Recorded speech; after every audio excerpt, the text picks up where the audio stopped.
Welcome to Arcade Couch, the best place to chill with your friends and get your gaming goodness each and every Monday. My name's Dylan Blake. Joining me on the couch this week, Ashley Hobley. Hey Dylan, excited to be here. Another week of just no news, you know? Definitely no major news story falling into our lap right before recording. So, in the days leading up to recording, so we have something to talk about.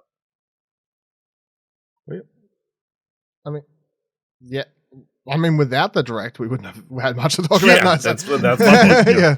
Also here, Kieran Marchant. Look, guys, I'm here with... Wait, this isn't the business meeting to talk about how we launch all of our podcasts in cloud form and how that bites us in the ass. I mean, to get fan are they backlash. not in cloud form? Well, they are, but there's got to be a better way we can do cloud form. Like maybe... What if all of we a sudden- implement the blockchain in some way? My God, yes. Or we have... It's just we release our podcasts, but with all the logos have a massive Buster Blade from Final Fantasy VII like attached to them somehow. I think we should sell every episode and everyone can just own it. And technically you could make a copy of it, but only you would own it. But Yeah. people could own a specific section of the episode as well that they want to own. So we sell the intro, we'll sell like famous bits. Yeah. Somebody goes through and they own every single section of Ashley and his hate raids towards the Xbox Game Pass. Xbox would probably buy those to get them off. I like how this year's already just full of a bunch of fucking Bitcoin and then we NFT give it like and whatever. Jokes. we then give it like 2 to 3 days, and then we release a twit longer, saying how we are backing out of our decision to go into NFTs, and we've heard the people, and we've decided that we no longer want to be a part of that space.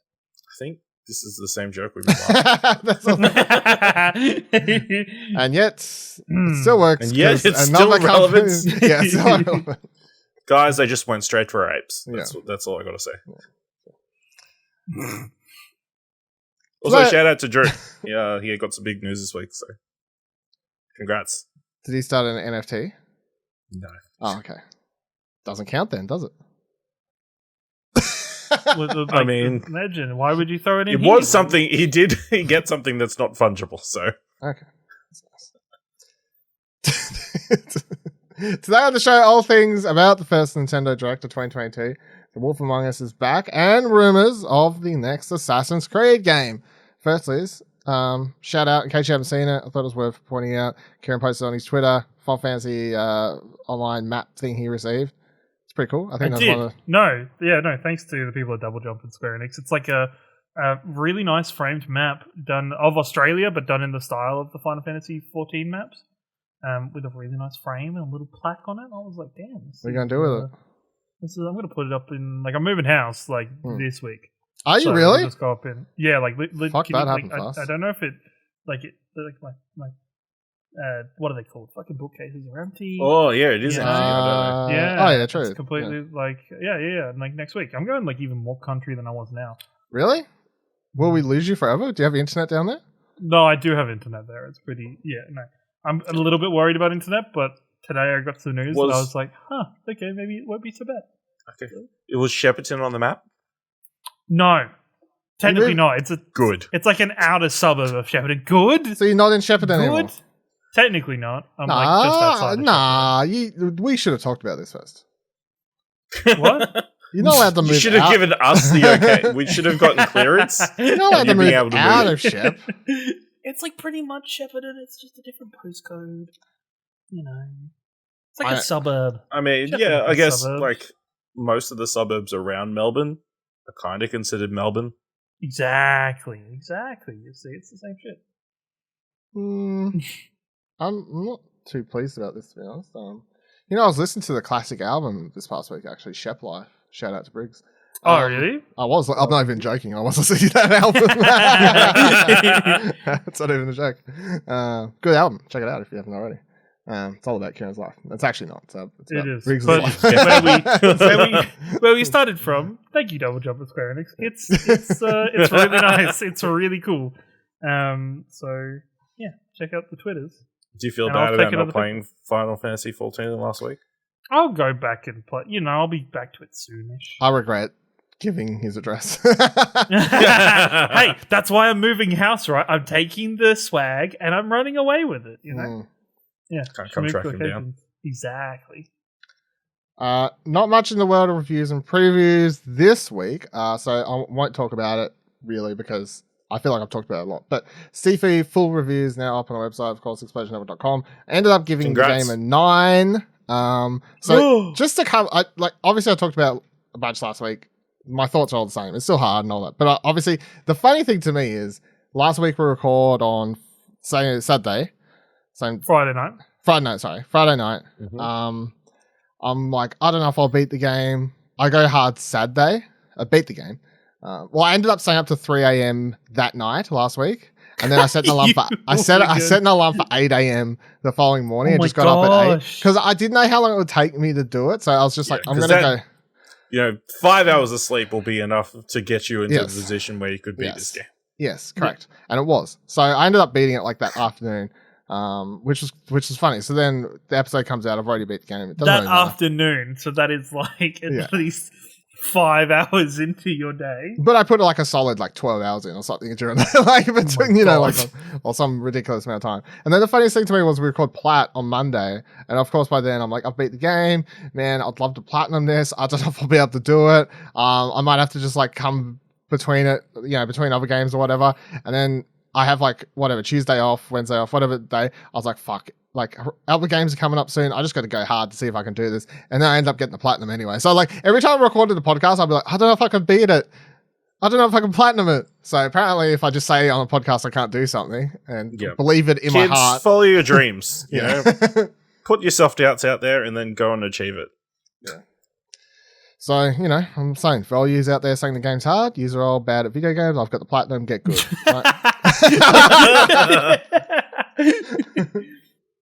Damn. Go amend that Sekiro video now. Yeah. Guys, I got the Sifu Platinum, so you can all get fucked. Maybe you should go back and play Sekiro now. Maybe you're just better at it. I've thought about it before, but there was a period last year where I was like, there's not much happening now. Maybe I could go back and try and commit some time to Sekiro and actually play it. And then I was like, you know what? I can't not be fucked. Especially because I'd already played Demon Souls or whatever. I was like, I can't. I just... Returnal. So I need...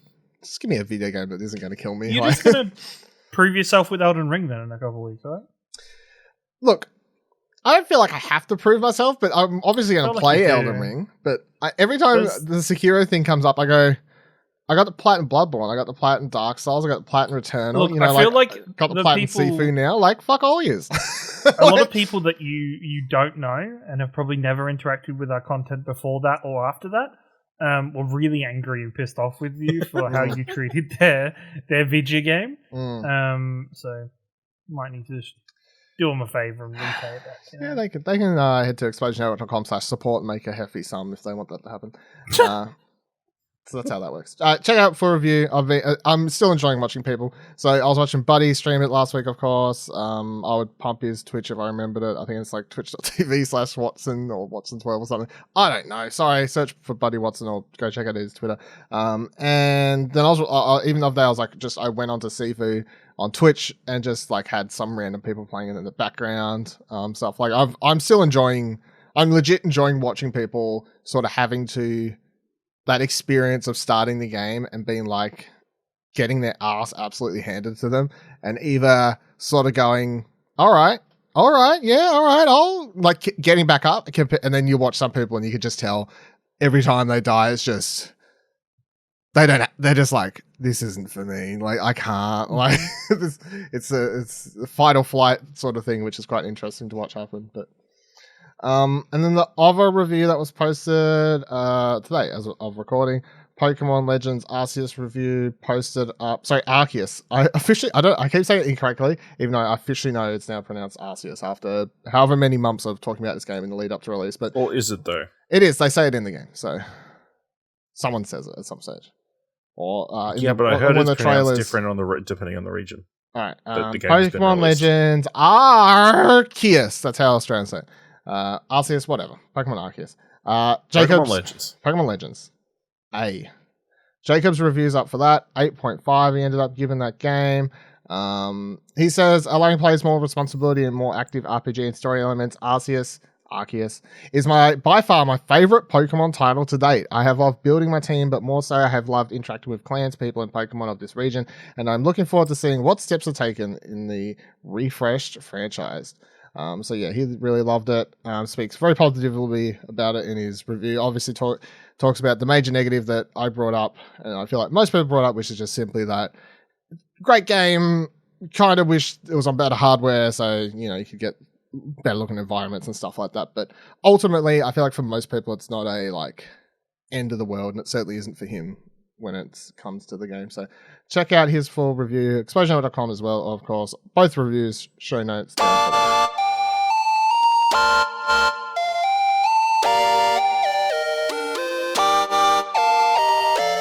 Getting into this week's news. So first things first, The Wolf Among Us official Season 2, or just The Wolf Among Us 2 trailer drop. So it is the Dead Skin Body Telltale Games. The skin suit of Telltale Games. They released the trailer.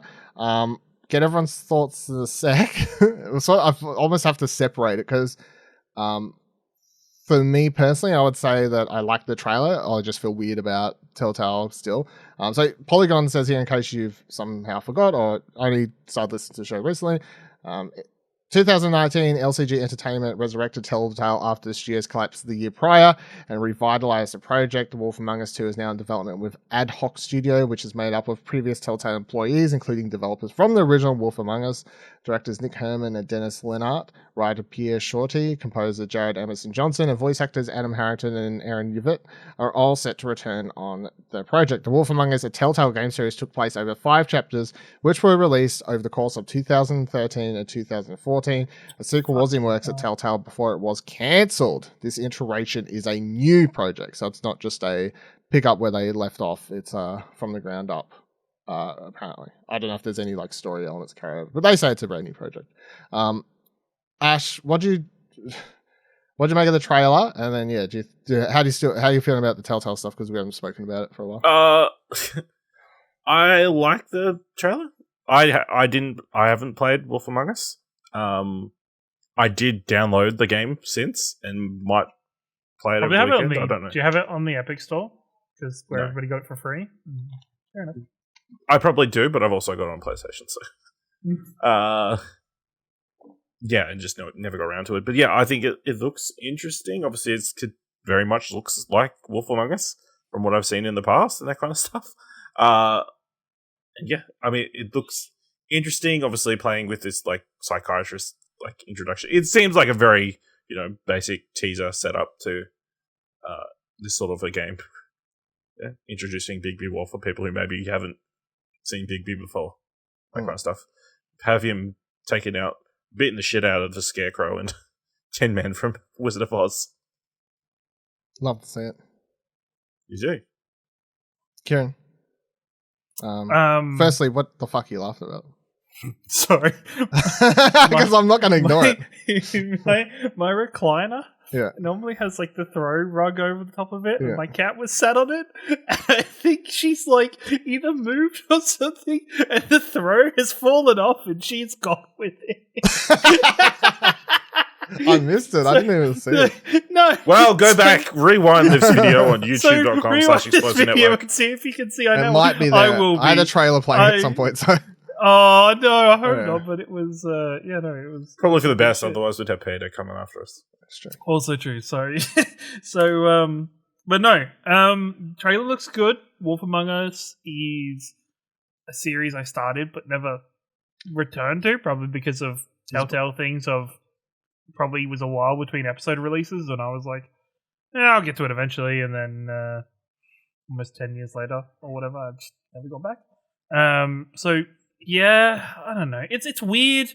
I follow a number of Telltale's writers, like previous or former writers, on Twitter, and I read a couple tweets of people be like, "Hey, can people like not tag us about this new Wolf Among Us game because it's kind of a sore subject, and I'd really rather not have this trauma brought back up," which kind of really soured any kind of potential positives I had towards this game. I wish Telltale or skin suit Telltale had not, also with a franchise that Telltale owns, be the first thing they want to do is scoop the insides out of a half-dead project and then try and fill it back up with something different.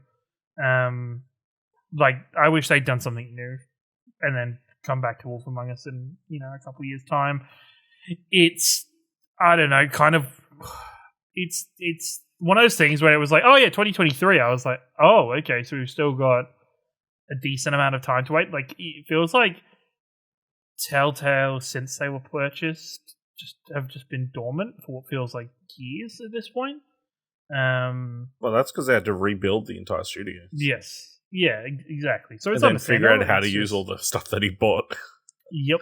Yeah, it's overall, I think it's just a strange situation. Thanks, dogs. If another animal wants to do something in this podcast episode, they can. But no. But no, I think it's just a weird situation overall.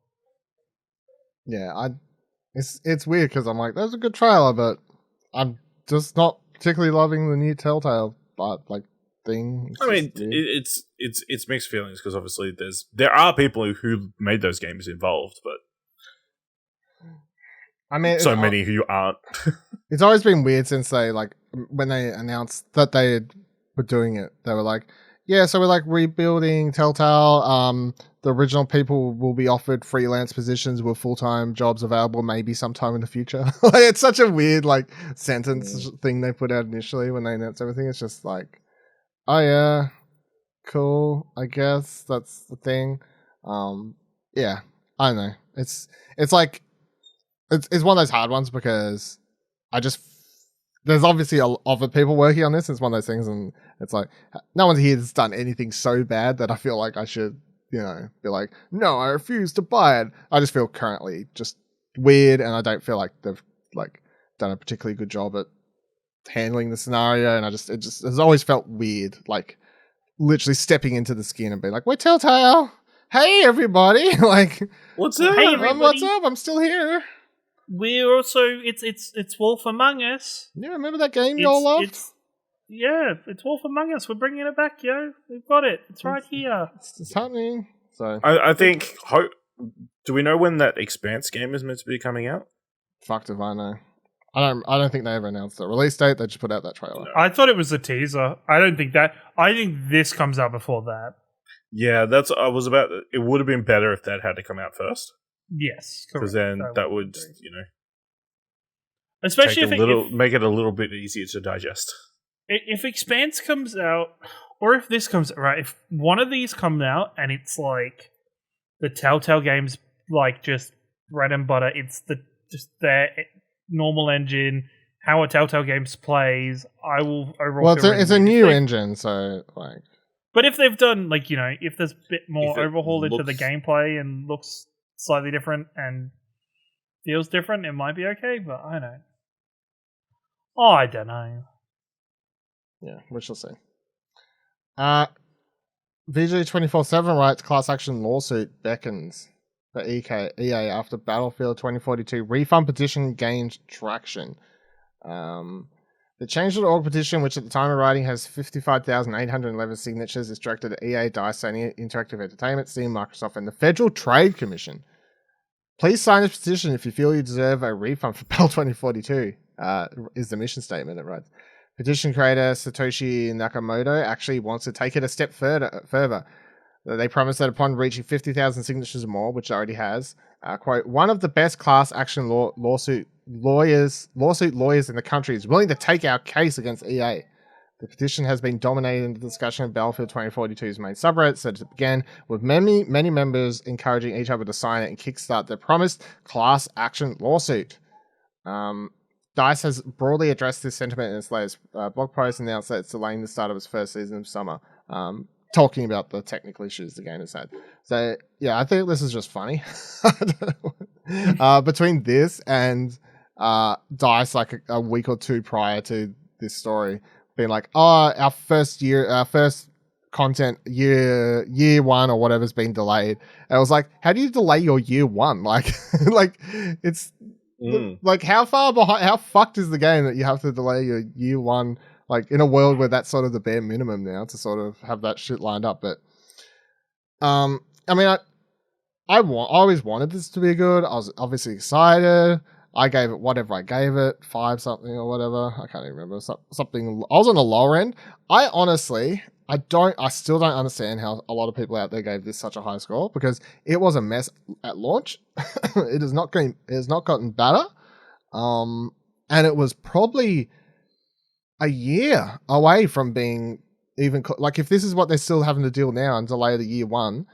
Yeah, so to a degree, I usually think change.org position's dumb, and this one's still to a degree. I'm like, I mean, I guess they're not being over dramatic. It's like, we just want refunds, I guess, or we were sold an unfinished product. So I don't know. It'll be interesting to watch. It's not like fire this person or remake this game, or, you know, it's just like, hey, you sold us something that's not actually like a functioning product. We want money back, sort of thing. So from everyone, or whatever. So, I mean, we've seen it happen with Cyberpunk. So, I don't know. What do you think, Kay? I don't know. I don't think this is great for the industry as a whole. I just think, yes, games releasing unfinished and ill-prepared and a buggy mess, not a good thing. At the same time, this shouldn't be a class action against... It's up to 150,000, by the way. 147 and a half. Look, it's just, I don't know. How many of that is people who have come on because they've seen this story? Exactly, probably right? Like it just feels like people are then trying to just, I don't know, it just feels like it has a negative impact. If this gets any decent traction and actually has any formative impact, it just has a negative reaction that games will continue to be, you know, yes, people might be like, yeah, it'll have a positive impact. People will be less likely to release a buggy game. But at the same time, it's like, we're probably going to get game devs that are going to hold games for too long, trying to make sure there aren't any. And make sure there aren't any. And it's probably going to be, you know, cause either more problems for people not getting games they like, or having games that just are in development hell forever because developers are so worried that this shit's going to happen to them. I think it's also a big problem with not just the developers releasing buggy game. I think it's an overall systemic problem with how console stores and stores in general kind of handle it, especially online ones. Because honestly, you can return, if you buy a physical game. It's probably one of the only benefits of physical fucking brick and mortar stuff. If you buy a physical game, if you play it, you can go and take the game back in Australia. In Australia, you know, yes, and this is where we're very lucky. You can go and take the game back.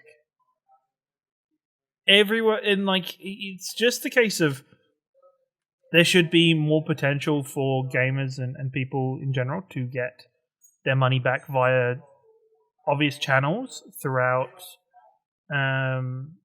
you know, the store that you purchased it from, whether that be PlayStation, Xbox, Steam, Epic Game Store, Origin.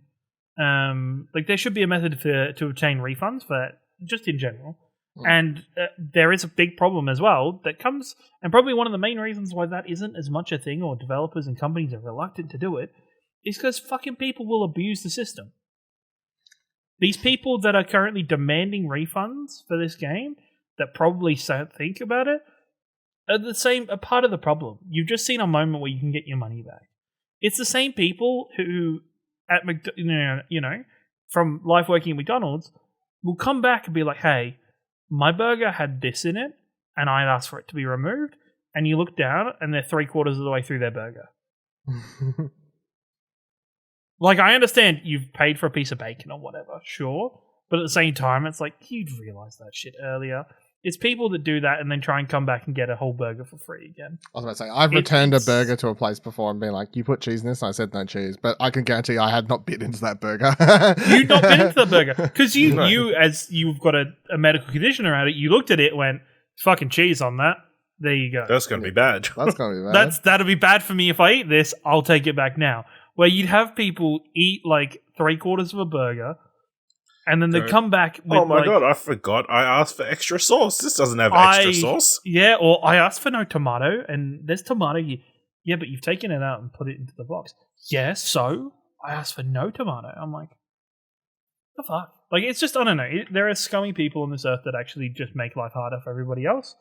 And yeah, I just don't see this as a general positive for people. Ash? Yeah, I mean, it's I can see both ways. It's like, yeah, people should be able to get their money back if something is faulty and broken. But I don't think they should get their money back if it's just they don't like it. You know what I mean? Yeah, I mean, it's a hard thing when obviously we've talked about sorry. Yeah, I was gonna say cinemas is the thing you and I have talked about before. Where it's like if you don't like a movie, you don't get a refund. So no, even though if you leave early enough, you get a refund. But do you? Yeah, I believe if you leave in like the first 10 minutes or something. Oh, okay, I didn't. You can know ask that. for your money back and that kind of stuff. But mostly that's just to account for like the audio system or the screen is dodgy or whatever. Or maybe you actually dislike a movie 10 minutes in and like, no, I want my money back. But yeah, obviously we talked about a Steam story last year about a developer who stopped making games that are under 4 hours or whatever because everybody was just refunding them, even though they finished it and 100% of them. That was on Steam, abusing Steam's. Steam refunds are fucking. Crazy. I think class action lawsuit is just asking for potential trouble down the line. A lot of these people are just people who want to get money, who want to have had their fill of the game, want to get their money back, and don't necessarily are angry. And listen, all these people were kind of forewarned about the issues with Battlefield 2042, whatever it's called. I don't care. That game. God damn them for making so many B-related titles. Yeah. I mean, how many reviews went out with saying they were buggy? There was an early access period before that game. There was a decent sized period, and a lot of people. If you want to, if you want a class action lawsuit, do it against all the content creators that were pushing this game, even though it was crap. Yeah, I mean, the funny thing is, I found like on the change.org, like this comment here, the top liked comment, number one most liked comment, and this is the complete top type of person that and type of comment that makes you go, oh yeah, I don't want anything to do with this. This game was a scam. The game reviews done by IGN and other thing named companies were all paid to lie. This was the best Battlefield to date. The game is barely a third done being made. I paid for the most expensive version and still no roadmap for content that I paid for. I love there's still no roadmap for content I paid for. You don't even know what it is. The game has issues and is missing over. You just paid for the game. You didn't pay for the content that's going to come after. He paid for the roadmap. The game has issues and is missing over 200 features from previous Battlefields. It's probably the worst game I've ever purchased, and I honestly can't believe Microsoft, PlayStation, and Steam even allowed this atrocity onto their stores. EA/DICE lied about the beta, bringing a 3-month-old build when it's actually the game in its current state. We were lied to and scammed out of this money, and these companies should be held accountable. So here's the thing. There was plenty of reviews, mine included, that said this game's a mess, right? Yeah. And he goes, IGN, which I just looked, and they gave it like an 8 or something like that. Fucking was 7. I know, something around that. I think it was. I just looked, I forgot. A high score. And he got, obviously, it's that whole thing where everyone just views IGN as apparently the only place that reviews games sometimes. And everyone looks at that and goes, well, IGN was paid for. But there's other reviewers, like EGM was fucking, no, I can't remember where it was. Do I still have it open? EGM gave it a 10. So. Okay, they were paid off, right? Yeah. DualShock is a 9, whatever, like. Press start 8.5. And I'm not saying this to be like, fuck these places, obviously, but it's like this whole thing of like reviewers being paid off just because people always cherry pick IGN's high scores is dumb. Like, no one is paid off. That's not a thing. Also, they might not have had any issues. They might not have had any issues. Exactly. But there was plenty of reviews that said it was bad. So if you only read IGN's and then you're like, they were paid off because they didn't tell me there was bugs, go read some other fucking sites. Like, there's plenty of reviews that said it was bad. OpenCritic has like plenty of reviews from scores all the way down in like fucking 3s. So yeah, it's just like, it's the same situation as Cyberpunk last year. I actually really enjoyed my time with Cyberpunk overall, and I had 0 issues with that game. So you would have gave it a higher score potentially if you'd. And I would have given it a higher score, understanding that. Like, and that's the thing. Maybe in the reviewer's mind, IGN gave it a 7, by the way. In the reviewer's mind, 7, okay. it's it's great. It's their experience of the game. You can't be so focused on one website's opinion. Get a bunch of websites, and then also at the same time, if you really like a franchise and really want to support a developer and a franchise you enjoy, just fucking go buy the game. Don't worry about reviews. If you're and that's what they did, and now they're upset about it. So maybe read reviews. No, but the thing is, right? It's like the thing. It's like comparing it. I'm having fucking, not gonna lie, fire analogies on this story. This is another one. I'm gonna fucking bang it out. Oh, here we go. It's like me buying a membership for my footy club, and then they lose every fucking game that I go to, and that happens, right? It did happen. I think I didn't see a win last year. Not gonna lie, it fucking did happen. But I don't have the right to call my football club up and be like, "Oi, dickheads, I want my money back. I didn't see my team win." You say that, but I've seen people online write comments. People totally are like that and be like, people "I give you money." They write comments. They don't actually follow through though. No. I don't think so. There's no basis for that. You're not paying for it to be a win. They're giving you the service, and it's like, yes, they've given you a buggy service. I mean, but it's not a perfect analogy. It'd be more like their seat doesn't work, or they suddenly get turned around or kicked out of a match halfway through the game. Yeah, that's fair. That's fair. All right, I'll give you that one. There's an adjustment to my fire analogy. This is my thing. Like, I hate these petitions. I don't even, I wouldn't sign this or anything. But I'm often do feel like, obviously, and we talk about sometimes where I feel like refunds for video games isn't in a good place. Like, you have Steam where people abuse the system, and then we've talked about how Sony doesn't have a good refund policy. So I'm sort of like, I have that angel devil thing where I'm like, this is terrible, but I'm also like, maybe what is it though? Like, maybe it'll help the industry get to a better place. You know what I mean? Like, I'm like, it's hard because I feel like there has to be change for like refunds. The thing is, the biggest problem would be people on the internet are the worst at like taking advantage of. It's true. It's true. As soon as one of these works, and maybe Cyberpunk is like a little bit, I don't know. Maybe Cyberpunk is a unique one, but if this continues to consistently work, it sets a really fucking bad precedent, and it is something that then can be abused and can be a very negative detractor towards the gaming industry as a whole. Next story. Talking about sports, AFL. Esports are coming to the 2022 Commonwealth Games, right? It's AusGamers. With the 2022 Commonwealth Games in Birmingham approaching, we've got word esports are going to be included in a sort of test bud setting. The first Commonwealth Esports Championships will be held over 2 days, but will be separate to the main event. In that, it will be feature its own medals and governing body, but the hopes is that it will become full part of the 2026 Commonwealth Games. Quote, esports is continuing to grow dramatically in terms of popularity and participation, particularly amongst young people, and we continue to look at ways of how we can explore it and how it can align with the Commonwealth sports movement, said Commonwealth Games Federation President Dame Louise Martin. Continuing, this will allow us to review the long-term relationship between the Commonwealth Games and esports as we continue to evolve and explore future editions of our event and what they could look like. There's no word on what games could be included, blah, blah, blah, blah, blah. Kieran, what do you reckon of this? I think this is great. This is actually a fantastic move, especially it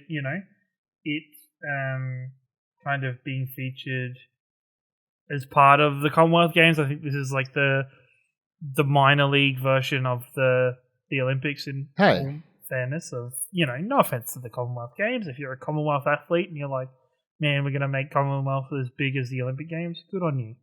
You do you. But no, I think this is it's a positive. I'm excited to see what games are shown on it. Of course, you would expect your leagues and your Counter-Strikes.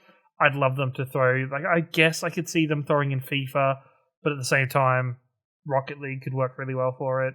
I think if you do have to find a happy medium ground with these ones where you have to bring in a couple games that are easy for non-gaming fans to pick up and understand. So like Rocket League, that is just soccer with cars. To be fair, whoever watches the Olympics of any sort and understands how most scoring systems you understand the basics though, right? Like you understand a snowboarding athlete doing a sick flip is a good thing. To a degree. I was watching some of that today, and someone like at work was watching it on lunch. I was sitting there watching with him, and it was literally like, well, he just did 6 flips and he didn't crash. I reckon that's a good score. And then next dude would come down. Oh, he crashed. Poor old Shane White, or whatever his name is, who fucking the only person whatever his name is, the only person I know because he was on that. He has a video game. I was like, oh, old mate's done. And then someone else would come down. They did about 1 extra flip. I'm like, oh, but it looked a bit sketchy. So I think that's not quite as good as 6 flips if it looks cleaner. But I don't really know how they like. No, you don't know, but you can you can put it together. If you put on League of Legends for somebody, it's like it's very hard to pick up and just immediately start watching. I think it's. Do you think League of Legends is hard to start watching? I think if you have no idea about video games and you've never played or seen League before, fuck yes. I think that comes down to commentators. You've got a bunch also. of scores and stuff on it. It's like, but that's the thing. You have that too team's many winning. scores. What is the? Why is one team winning? Why is one team losing? What are these item things that's on the screen? What is the point of them? Like, is it all kills? I think like, that's the commentator. So if you pick a commentary team that's whose job, and you tell them, hey, you're not commentating this like you're doing the LCS. You're commentating this, and you have to over-explain everything because it could be a new audience. And like they used to be, like for Dota 2's International, they had a newbie stream or a beginner stream to watch where they kind of went to the basics. The problem with this, though, is because it's the Commonwealth Games, it's a new thing, they need games and they need it done in a way that somebody watching for 30 seconds is going to get hooked. No matter what they're seeing, they're going to get hooked in 30 seconds because I think for a decent portion of the audience, fucking Ashley Hobbs giving me a look across the camera. For a decent portion of the audience and how short our attention span is nowadays because of things like TikTok, I think you need to capture people's kind of understanding and interest in the game very quickly, or they're just going to switch off and go watch a real sport. Whoa. Let's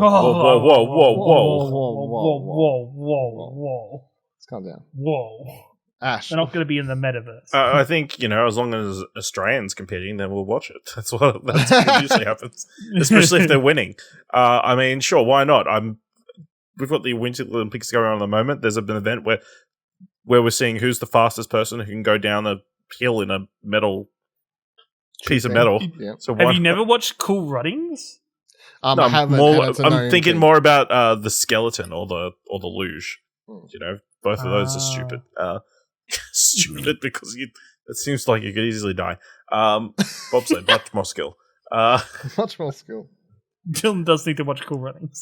He does. I've already got in trouble for this. It's okay. Mm-hmm. Yeah, I mean, it seems like a good addition. Like, obviously, Commonwealth Games viewership has been going down for the last few years, from what I understand.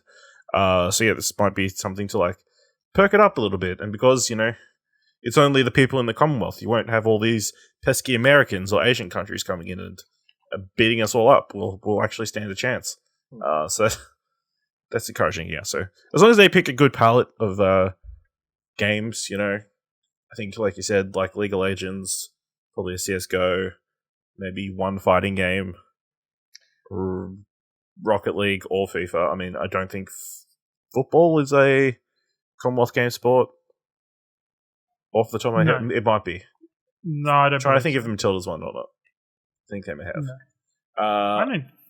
And then, I don't know, Tetris 99, like the most basic video game that everybody could get involved. Man, Tetris gets you hooked. No, it needs to be. It can't be. So it needs to be something like they need to be games that have established and functioning esports scenes. Pokemon Unite. They can't just be random games. There isn't a Tetris championship? Yeah. There's probably a championship, but probably not around Tetris 99. No, I don't know about 99, but there's Tetris competitions. Yeah.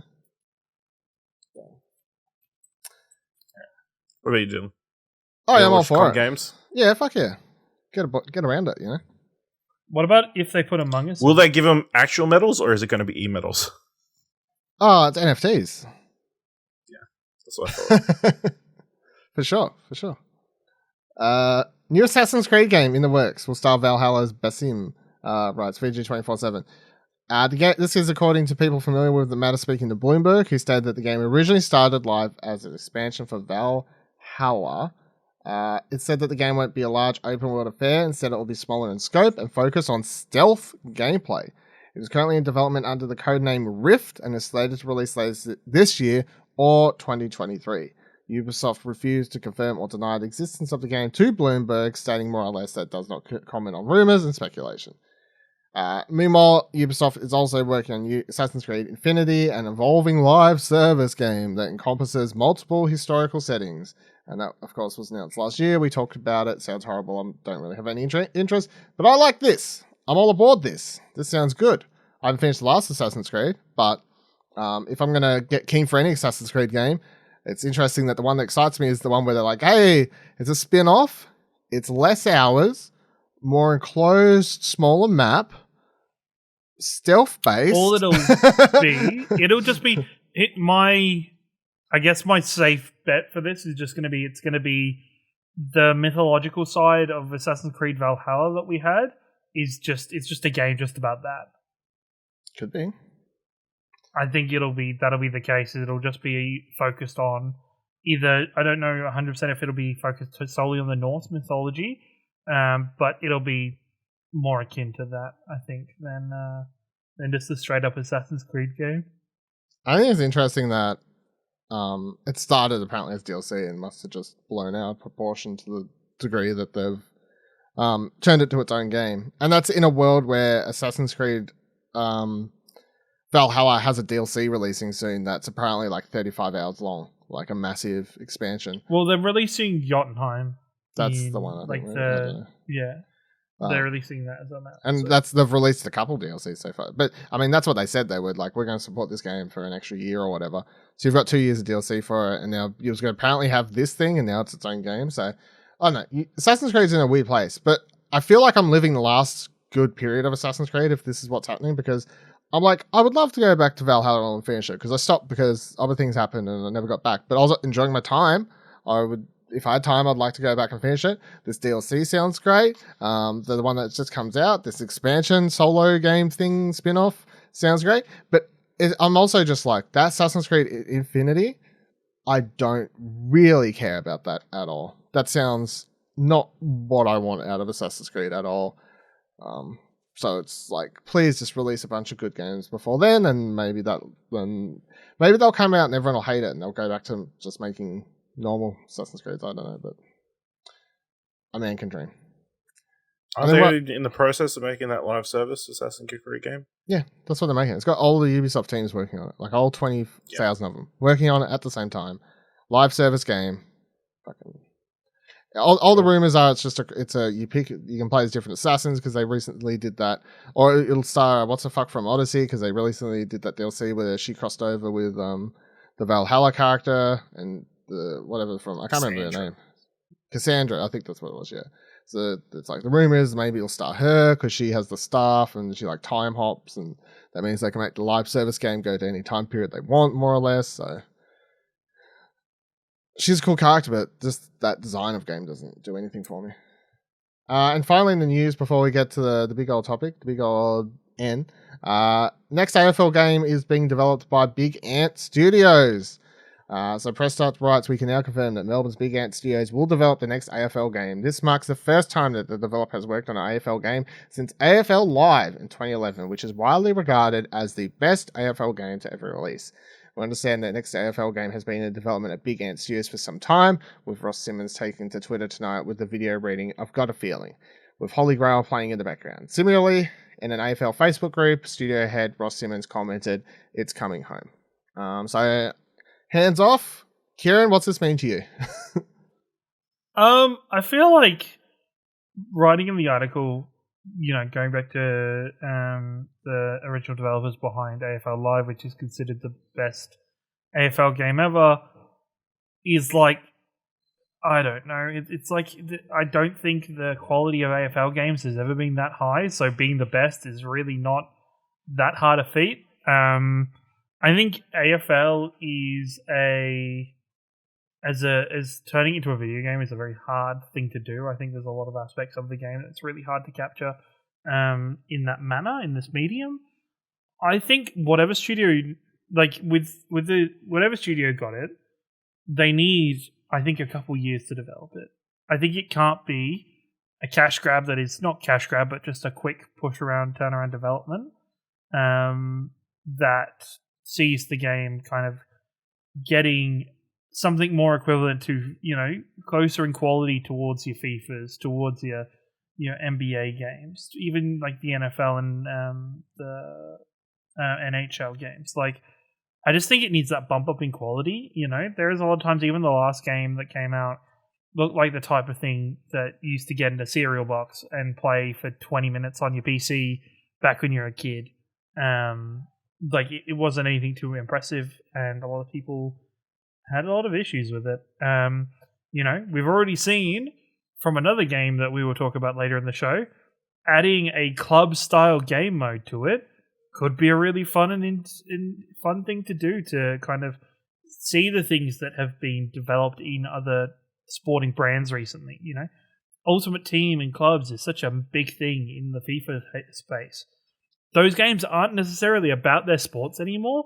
Those games are gacha machines where people are opening packs and trying to do drafts and doing all the randomized stuff. And I think AFL's, the game needs to embrace that just as much as it needs to find a way to bring the game to life inside the medium of video games. Ash? Yeah, I'm keen. Of course, it's kind of interesting. Obviously, even though they did that 2011, it was all under the True Blue publisher umbrella. Whereas this one will now be under, I think Big End was bought by Nacon a year or two ago. Mm-hmm. So they've got this massive... They got more budget now. They've got more budget, more infrastructure and that kind of stuff. So, hopefully that means more time and engine and all this other stuff to put into the game. I mean, AFL has always been a tricky one to adapt into simulated game. So, hopefully they pick are able to put something together and have enough features to keep people interested. More than just a career mode and a quick match and online play. Hopefully there's a bit more depth to it, especially if they're only going to do one every 2 or 3 years. So the last one released was where was it? AFL Evolution 2, which was developed by Wicked Witch. So it's been 2 years. That came out 17? Yeah, so it's been 18. What was it? 2020. 19. Was it? Yeah. No way. It was fairly recent. Yeah. Oh fuck. Time's a blur. Hey. Yeah. I remember because I remember when it came out. And the first one was 17. Okay, that makes more sense. Because I remember when it came out, and I was like, I wonder if this one's any good. And then I skimmed some reviews. I was like, okay, so not that I really care, but just out of interest, because it's always at EB Games and stuff. It's the one you spot at EB Games, you're like, oh, Australian. Do you want to know why it was at EB Games still? Because nobody bought it because it was bad.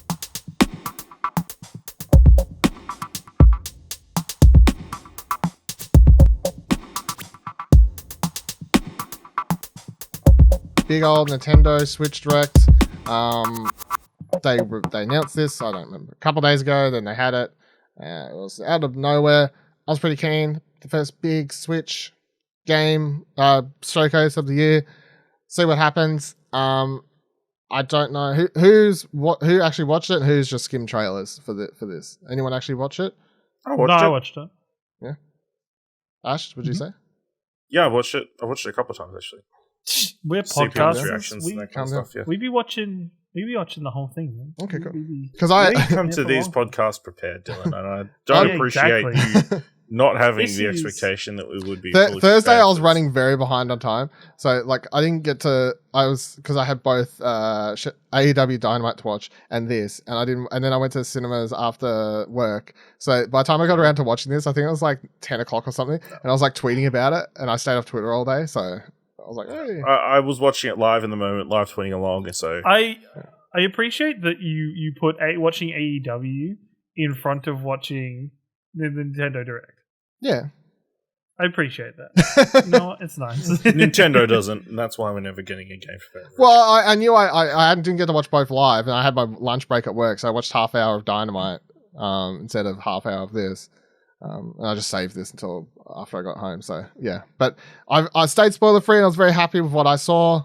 So we'll run through all the games, but as per usual, as far as the first Nintendo Direct of 2022, Ash, how would you say? Positive on this one, or let's go thumbs? Let's go classic thumbs rating. 2 thumbs up. Yeah, I think there was something there for everyone. A couple of big games, wide audience games. You know what I mean? Mainstream games, I would say. That people have kind of been clamoring for a while. So, then some updates on some crazy weeb shit, and make some random remasters in there as well to make certain people happy. Love to see it. Karen, overall thoughts? I think 1 up, 1 down. I think this was a good show overall. I think, and this is, I guess, my personal feeling towards directs in general.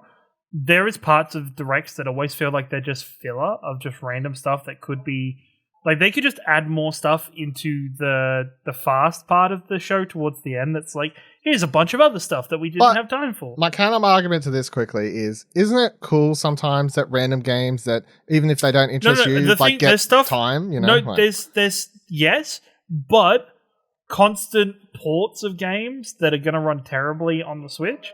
I don't need to. Why do you hate No Man's Sky, Kieran? I don't need to hear about No Man's Sky. I don't need to hear about the Ezio trilogy. Just put that towards the end of your fucking thing and be like, coming to Switch. Because it's just like... I can tell you why. It's because Ubisoft probably paid them to have... They probably paid them, but I just feel like... I don't know. There's something about the directs that could just be made to feel even snappier. And just kind of a little bit more... They had to fill in 40 minutes, Kieran.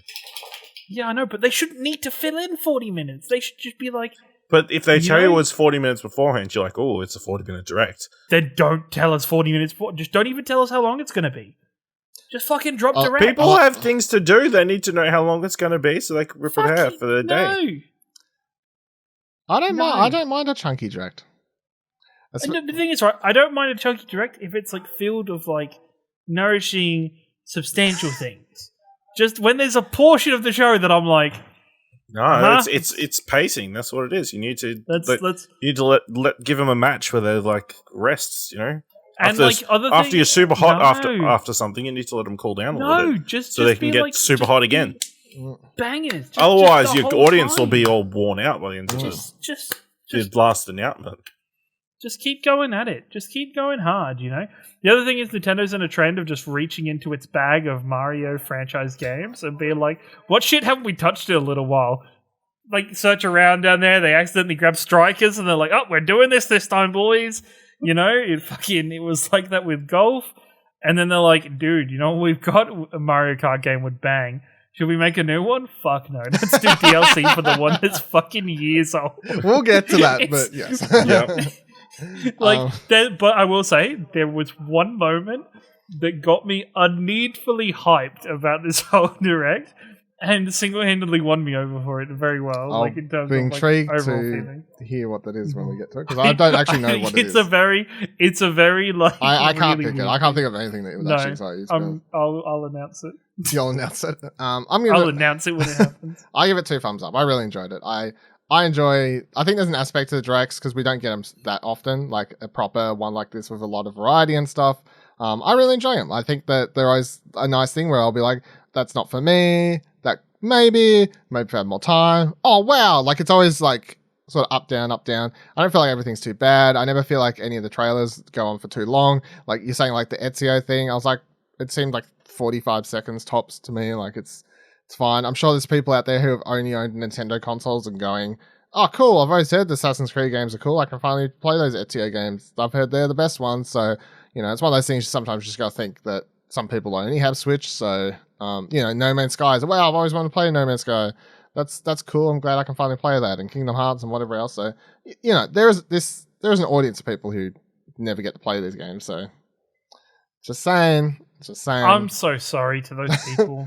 Just saying, it is a thing. It is a thing. Some people only have one console.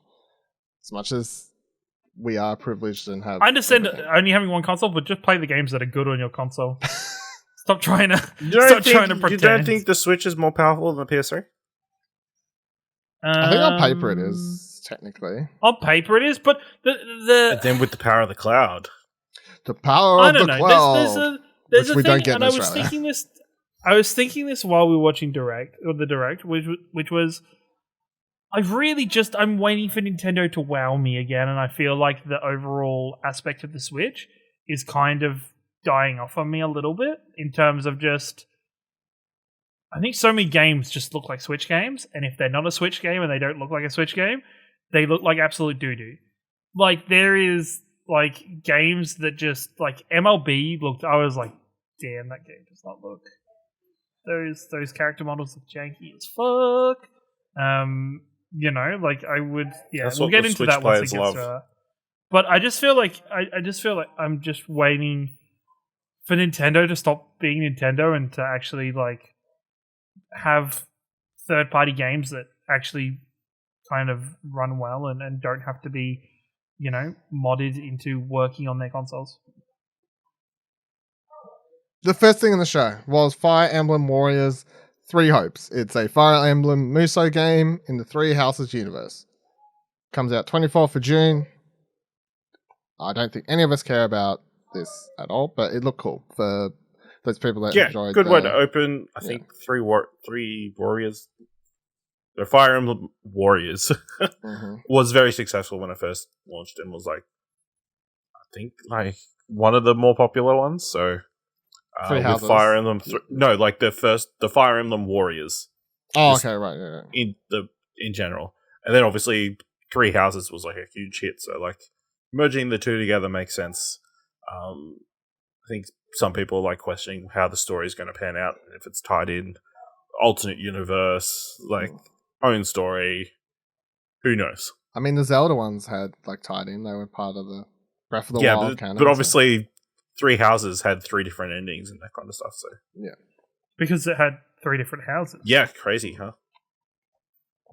Crazy concept. Different houses have different endings, like different back doors, different openings at the bottom of their gardens. Not true. Like, there's a lot of examples of like the exact same house being made the exact same way, like townhouses and stuff. Damn. Apartment buildings. Advance Wars 1+2 Reboot Camp comes out 8th of April. They've announced it's got voice characters, reset turn feature, fast forward, and some new modes. I talked about this when they announced it. I'm very keen to jump into this. Obviously, Advance Wars is sort of known as one of the best strategy games that you could play on your handheld back in the day. So I'm keen to pick this one up personally. Nothing like mind-blowing here. Like, it was super exciting when they revealed it, but this is just like, hey, remember? Yes, I remember. Cool. Release date? Awesome. Thank you very much. No Man's Sky, we talked about before, of course. It's coming to Switch. I think it looked okay, personally. Like, obviously, graphically, it looks meh, but I think if this is actual gameplay, it seemed like the frame rate was fine and all that sort of stuff. So I think that's the important thing. And that's the thing. As much as Kieran can complain about the port sometimes looking bad or whatever, they're never going to show bad frame rate in these trailers. No, but I mean, like, I obviously never played that Witcher game properly, but I remember when they announced the Witcher 3 port for Switch, we were all like, this will run terribly. And then I played the demo at that last PAX we went to, and I was like, this looks bad, but it plays well. Like, it played at a solid 30, which I know is like, whoa, 30, that's terrible. But I think for the audience and for the Switch and everything, it was fine. Like, it was a locked 30. It had no issues every time. Like, and I think that's the important thing. They've made sure that it's like, look, graphics for Nintendo fans, especially with the ports, I think they've proven that most people don't care, especially if Switch is their only console, and it's just more interested in like getting it to run well, which I think is fine. Like, I really don't feel like the trade-off for having it look better and then having it run at 15 frames a second in heavier scenes is really worth the graphic quality. So.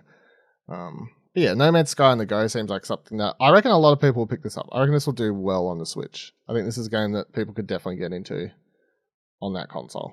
So, then we got Mario Strikers Battle League due out June 10th. It's a 5v5 competitive game, of course. You got items, special moves, gear system, which you change what you're wearing and whatever, and it impacts your stats. You're going to have online clubs and climb leaderboards of your clubs. Finally. Up to 20 players, rankings boards. You can play 10 players locally, or 5v5 online, of course, with 4 of your friends online on a team together, sort of thing. I think this looked really good, personally. I can't wait for this one. I know, so far, it's been like Mario Tennis Aces. I remember being like, I'll play this. Never happened. Mario Golf, I was like, down for this. I did put my time into golf. Obviously, we did one stream. We found out I'm not very good at that game, but 100% enjoyed my time I put into it. Wasn't great at it. Platinum Sifu, fuck you. And then this one. But can't hit a ball into a hole. What a fucking flex. Just non-related sequitur. Yeah, but just fucking wear that as a badge, but couldn't fucking finish fucking Sekiro, so we had to write a fucking shitty article about it. No, couldn't putt. I couldn't putt well, but I can punch motherfuckers in the face well, you know what I mean? But no, this looks really... I thought this looks really good. Ash, you love a bit of soccer? Yeah, I love a bit of soccer. This looks really good. I'm super keen. I never got to play either of the other Striker games on the GameCube. I think I was about to say the GameCube one was the most popular one, I think. Whatever that one was. Yeah. Called. So, yeah. Finally, they're bringing it back. Super happy. Seems like it's a lot of fun, a lot of strategy, I guess, to a certain degree, with like supercharged shots, like equaling 2 goals and that kind of thing, like when to use it, when you don't. Can you stop it? And it looks pretty impressive for a Switch game and that kind of stuff. So yeah, pretty excited. Again, I shout outs to Drew from House of Mario, who put up his reactions and was very excited. I missed this, was he? Did he lose his mind? Yeah, kind of. Love to see a bit of enthusiasm, you know? Talking about enthusiasm. Wish I could feel that way. You know what? At least for Drew, the thing that he's losing his mind about is actually going to come out this year. Fuck. Like, good on him. Oh.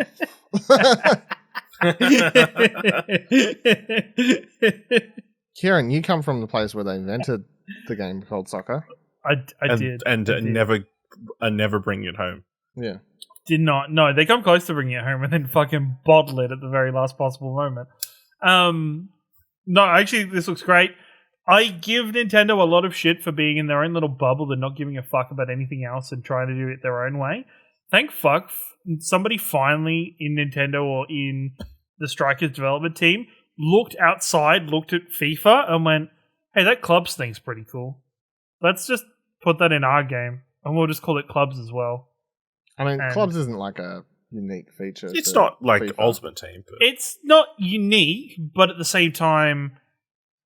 there's never been a clubs-like system in any Nintendo game, and especially for Nintendo games, until very recently, anything online has not been their like not been their forte, not been their focus.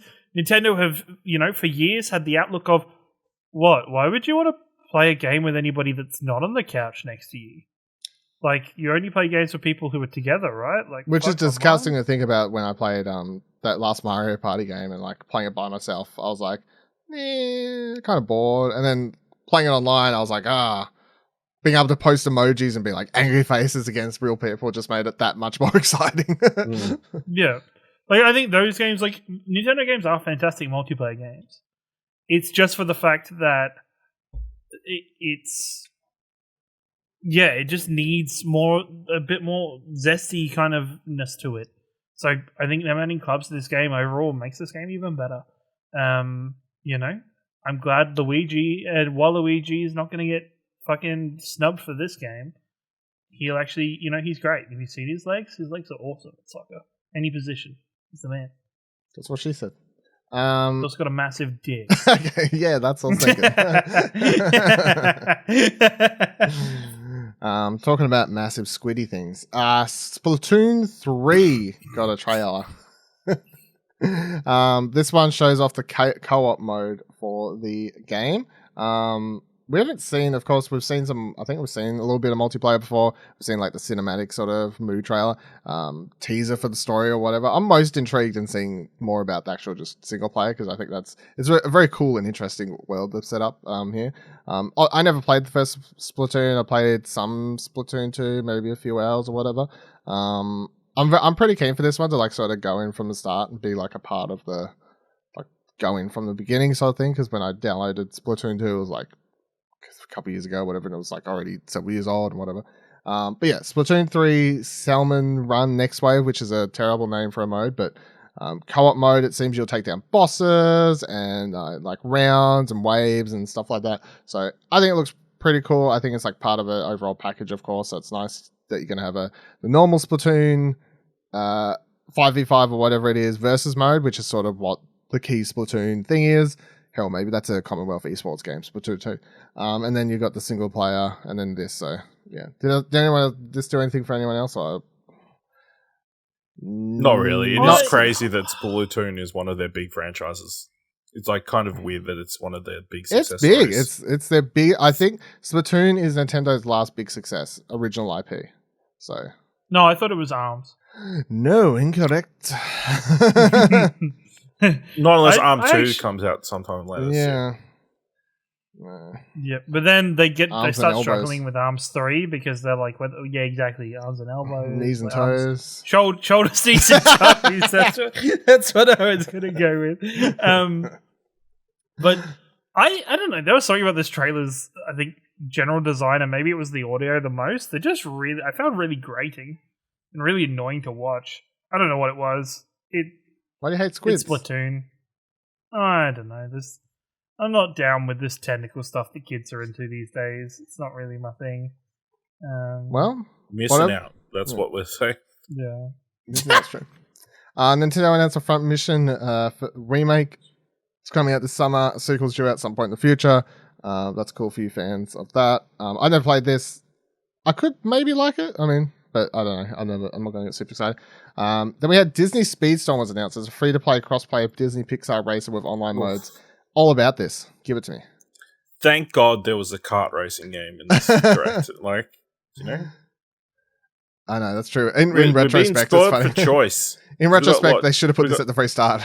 Just to spread it out. Yeah, just to, misdirect. We're getting our fair share of themed kart races, right? Because we've got Choco GP later. Chocobo. Choco GP, where I actually got really pissed, super minor point, pretty pissed off when they announced that Cloud was going to be like a DLC character for that game. I was like, what the fuckers? You're already paywalling shit? What the fuck? I mean, maybe it's free DLC. That's the most popular. Bloody Cloud. But no, I'm keen for this. So this is free though. At least that's the thing, free to play, which is for cool. now.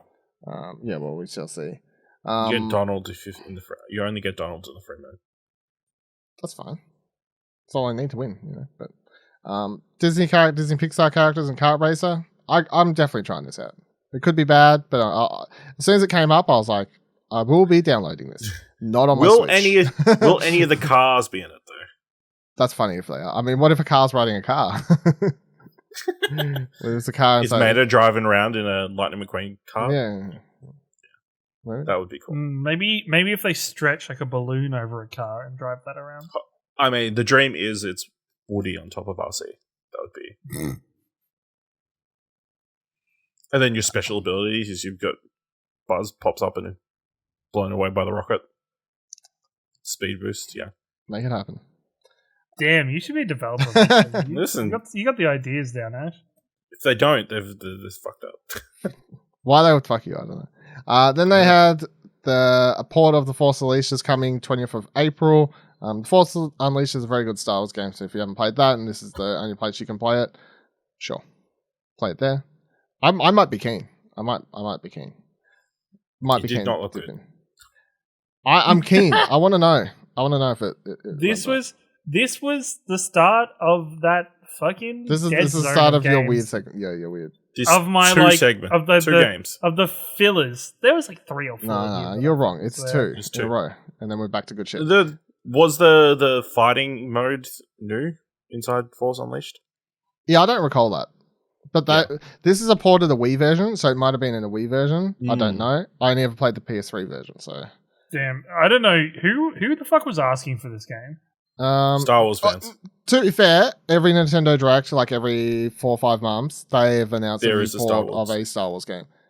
They started with the Episode 1 Racer, then they did the whatever else, I can't remember, Jedi Forces, Jedi Knight, whatever. They've done a bunch now, so it's not like, oh, why this? It's, yeah, that makes sense. Yep. We get one of these literally every Direct. So look forward to Force Unleashed 2. Yeah, sometime in the near future. SD Gundam Battle Alliance is due out on Nintendo Switch at some point this year. That's a video game. And then the next one was awesome. Chrono Cross, the Radical Dreamers Edition was revealed.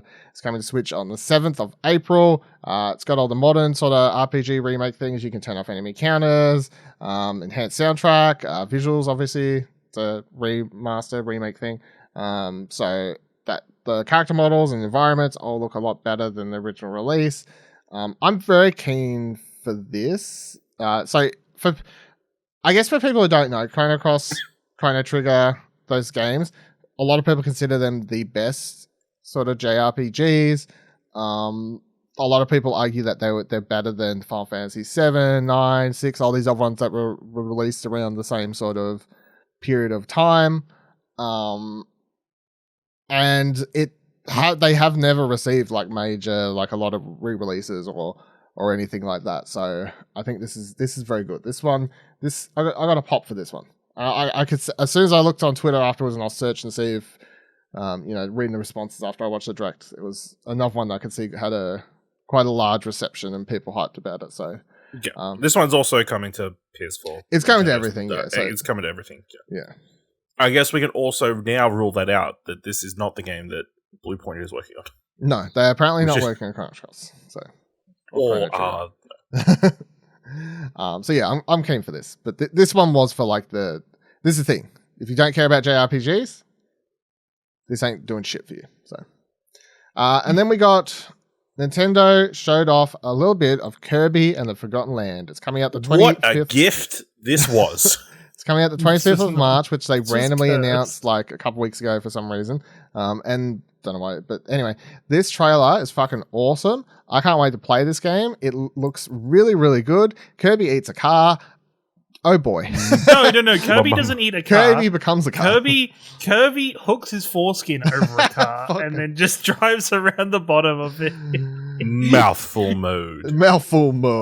It's the dumbest. Coney mode. What items can we have Kirby take over in this vending game? Machine. A car? What else? A vending machine? Cone. A cone? The VLC media player logo, yeah. Yep. Literally, yep. Yep. I'm loving all the memes of like Kirby just being on top of everything now. I've seen him on top of a Gundam. On top of all sorts of stuff. On top of Herbie, the love bug. The car? The car, beetle? Yeah. I mean, great. Like, it's great memes, but it generally looks very good. Like, that's my... It does look... Yeah, this it was looks one good. of the games I was like, this is the type of game that I think Nintendo makes look really good and is really good on their directs. And it's just, this is the cream of the crop, but there's just a lot of skim milk underneath it. You know? You're really going like full ham on these, the rib of these analogies this episode. Yeah. I'm all about it. Yeah, I can see. You were trying to think of one then, but you couldn't, so you said all about it instead, didn't you? Yeah. I did. It's a tough pill to swallow. Yeah. You know? It's like trying to swallow a car. Hard rock. Yeah. It's exactly. I'm stuck between a car and a vending machine. Yeah. Which one do I swallow first?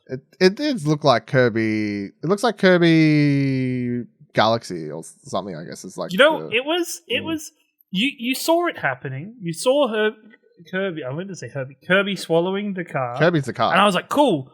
We're going to get some like he's going to turn into a car. We're going to get the Kirby mobile. And it's just Kirby has stretched himself so far. Just stretched himself over it. His little feet are dangling from the back. Maybe we just learnt Kirby's limit. Apparently, I don't like that they've had to imply that Kirby has a limit. You know? Everyone's got a dream that they can fit as much inside of them as Kirby can, you know? I mean, he is a goat.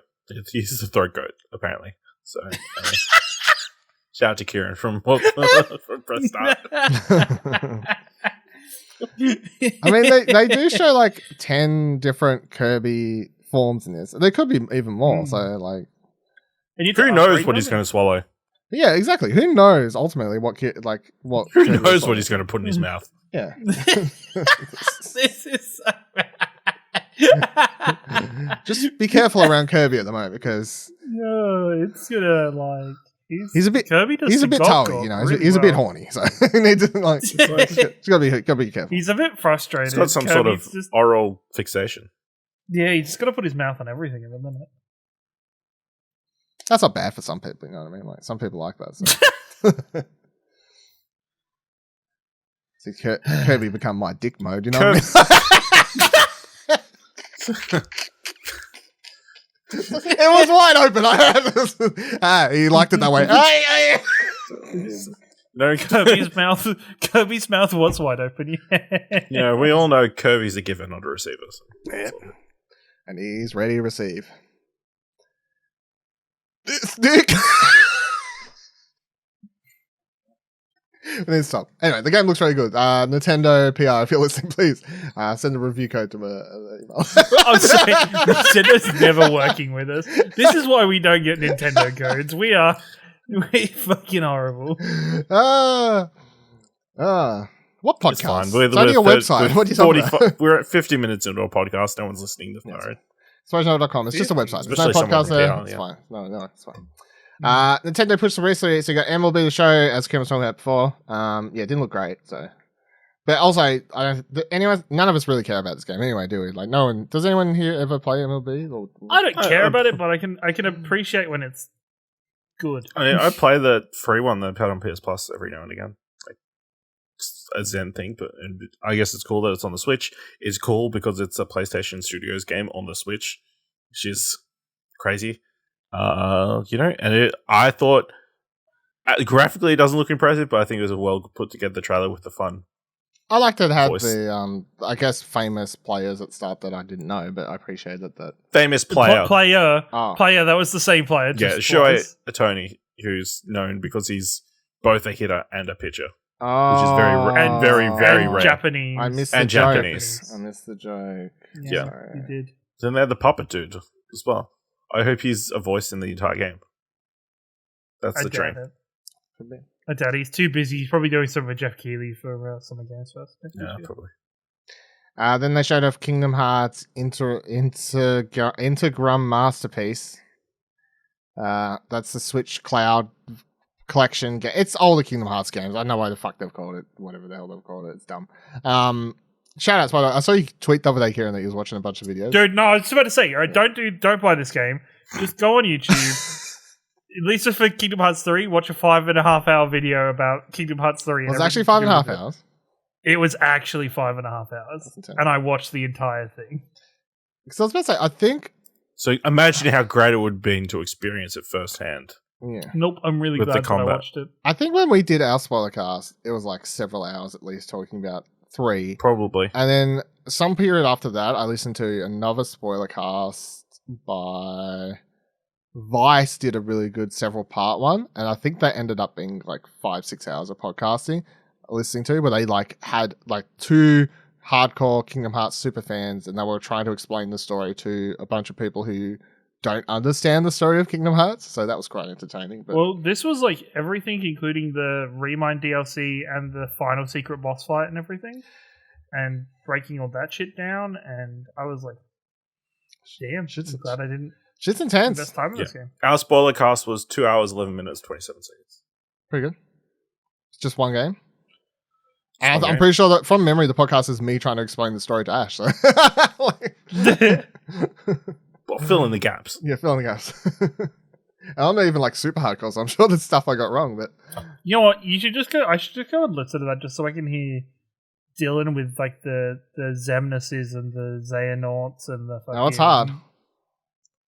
All the It's hard. I think I wouldn't be able to get it right now, but because I'd played it, like in my mind, I had it, and like it's not a big spoiler to say now, but obviously in the game you fight you fight all of them in the game. So like coming off it, I was like, yes, that one's the that one's the original one, that one's the Heartless one. You know, like I understood what all they are, but yeah, now I think testing me now would get it wrong. Anyway, that's coming to Switch.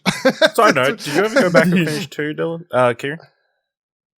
Nope. How far Actually, did watch you a video get for that as before well. you? How far did you get before you rage quit? I didn't rage quit. I just think I gave up and never went back. No, I can't remember how far I got. I mean, last time I saw you It's playing on was my- obviously the Little Mermaid world. So Apparently, according to that 5.5-hour video, the the PC versions are actually very good. Not just because they're on PC, but because of mods. And you can, Making it like, easier and making it. Yeah, just doing overall quality of life improvements to the game and stuff. I don't know. Kingdom Hearts story's dumb. no, it's great. I think Kingdom Hearts would be a better game if they just removed all the Disney shit Your from boy Ringo with all your complaints about his The thing, remote I don't want to special go on like a parts. side note about Kingdom Hearts, but like obviously, to a degree, I do say I love those games when I was younger. So like I have a certain attachment to those characters. So it's hard to separate that. So like I both accept that the story is nonsensical, but for a lot of people that were, I guess, that grew up around the same age playing like 1 through to 2, like I was asking for 2 for my birthday. That was like the most anticipated game. I used to buy every magazine. I asked my parents like, I need this magazine. I need to know every detail about this game. I was so fucking pumped for 2.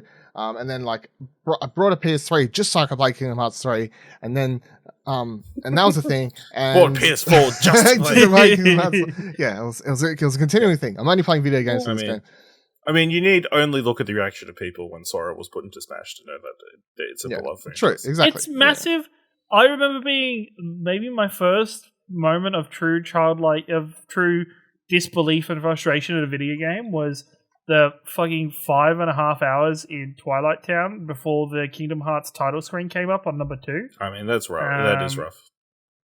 And I was like, what the fuck? And if you going back to it, both the times I've been back to it since then, doesn't take that long. I was just obviously bad at the video game or just confused by. I was about to say, I think it's a couple JRPG hours Japanese. if you know what you're doing. Yes. And I'm pretty sure someone you know can what you're speed run doing, it, and I'm pretty sure speed runs will probably get through it in like 15, 10 minutes. So. Yeah, no.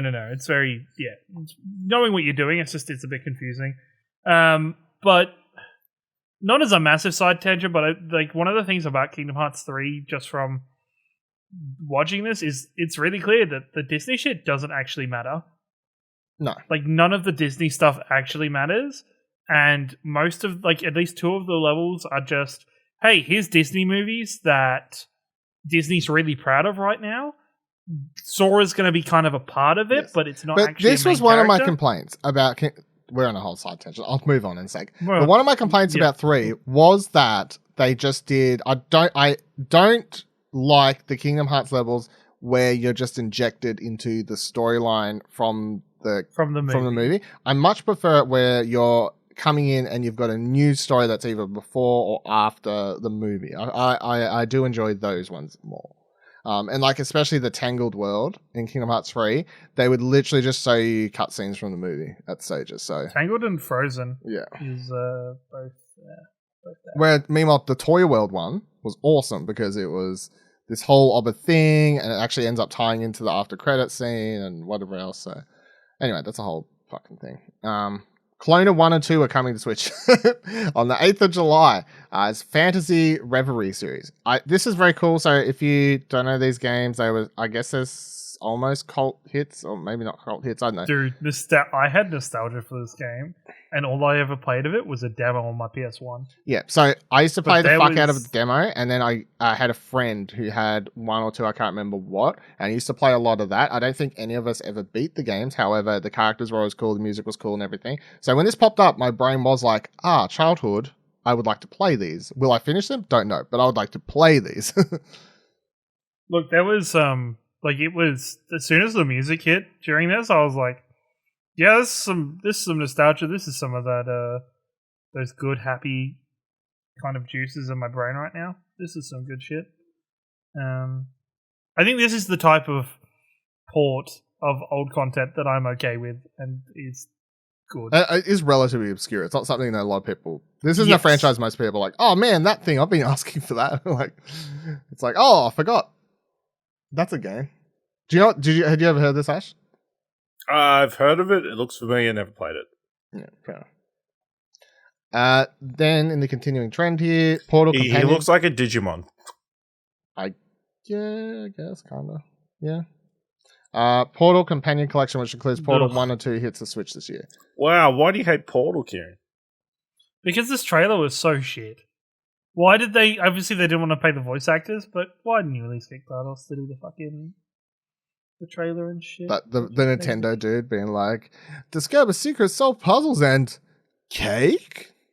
Or like whatever the... That shit, I'm just like, stop. It's Portal. Everybody knows what fucking Portal is.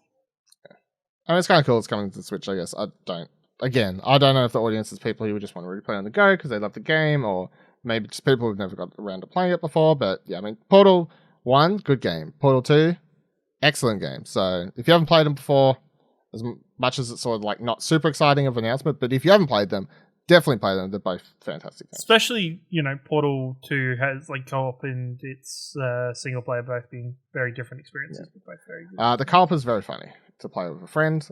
You can murder them. You can completely fuck over the puzzles. Yep. It's hilarious. Just be excited to yell at them over Nintendo's voice app. Yep. Yes. Me and Kieran played it. We did. On Twitch one time. It was fun. Somehow we did it. We did do it. We're a good team. If you and me, we've done well. If you and me had played It Takes Two together, Dylan, maybe I would have had a better experience with that game instead of playing with the 2-bit, platforming all-star Buddy Watson. You know how it is. I'm just going to leave that hanging there. There's a Live Alive remake. I don't know what this is. I never really heard of it. But it looks like that's because it's a game that was never released to the West. There you go. One of those ones. There's like a list of those, apparently. Never ending list. And then Nintendo Switch Sports. Of course, it's the sequel to Wii Sports. the free tying game from the Wii that was the highest selling game because it was just packaged in or whatever. Volleyball's a brand new sport in here. It's coming out the 29th Let's of April. Go! Volleyball! Yeah, I tweeted. This is my hype Give moment. us a haiku game now. This was my hype moment because I just wanted a haiku game. Is this really? Yes. I sat there getting so fucking hyped about it. And then you got super hyped when the two guys started playing? Yeah. Yeah, when the two guys started playing, I was like, it's just like it. This is look, if he's playing Hinata, he's playing if I don't see a YouTube parody of this game with people pretending to be haiku characters at the same time. By the way, for anyone who's like a haiku, that's a poem, right? They're talking about an anime called Haikyuu, which is a volleyball anime, one of the best animes ever. You should go watch it. It's available on Netflix, I think, still. Yeah, it is. It is indeed. But no, it is this no shit. Just because of Haikyuu and how much I've spent watching it. It is my happy thing when I'm having bad nights. I will watch certain episodes of Haikyuu just to be like, it's so wholesome. But no, just see, actually impressed with how that game mode played. And what was really funny was during this trailer, I thought I saw another court game, and I was like, oh my god, they're going to put volleyball in. That's sick. That's kind of understanding their weeb audience and how Haikyuu is kind of grown as for that. I can guarantee this is not why volleyball's in the game. No, volleyball is big in Japan anyway, but still, me. And then they showed fucking badminton, and I was actually so dirty. I was so pissed. I was like, motherfuckers, badminton's like the same fucking shit as tennis, just with a fucking shuttlecock. Just with a shuttlecock instead of a ball. And then they switched to volleyball, and I was like, let's fucking go! Between that and did you also notice, right, during the tennis section, they were like, yes, you just need to gently swing your Joy-Con to hit the ball. I was like, damn, that's Nintendo avoiding the fucking Wii Sports issues of people destroying TVs. Yeah, they made sure to highlight that wrist strap when they made sure to talk about the wrist strap, and I feel like they purposely give the least big move, even though anyone at home's like, Oh, I'm going to be doing like Kageyama style jump serves. I'm going to be like massive blocks. I'm going to do an artist slide hit during that. This is going to be my jam, you know? So you're legit getting this for volleyball? I actually think I will, yeah. It's, you know, and because at some point, not to fucking tarnish this podcast with his name again, Buddy Watson's going to want to play bowling with me. Yeah, I was about to say, we have to. So funny you say that, because like, when this came up, when I was watching it, I messaged Buddy as it was on, and I think I said something to the degree of, "Holy shit, Wii Sports is back! Did you go dig your Switch out of its fucking grave or buy a new one?" Like something like that. I said, like, finally put that Wii in the bin. Yeah. There's like a battle royale game mode for bowling. It's like his dream. Yeah. I think this is cool. I'm surprised it took so long for them to do this, because I feel like this is a thing that most people go, and it's like such low effort to a degree. Like it's just like, as long as the game mechanics work well, everyone's like, it doesn't matter. Dude, we want the shitty Mii characters. People were going to get mad if they didn't have the Mii characters. People were mad when they first showed like all the cartoony characters in the box art. They were like, "Where the fuck?" And then when they're when they were playing volleyball, they had the Mii characters. It was like everyone's like, "Yes, I've actually got Mii's. It's fine." Yeah, I think this is cool. Like, I didn't put a bunch of time into the Wii one because I didn't really play my Wii with anyone because I don't have friends. But so it wasn't as much fun to play by myself. But playing this online, that seems like a fun experience that could be done. I'm definitely down. Gonna pick it up. You've got an online playtest happening the 18th to the 20th of February. To join it, apparently all you need to be is a Nintendo Switch Online member. I don't know if that's for every game. Presume so. So that'll be one way to test out the game, which is cool.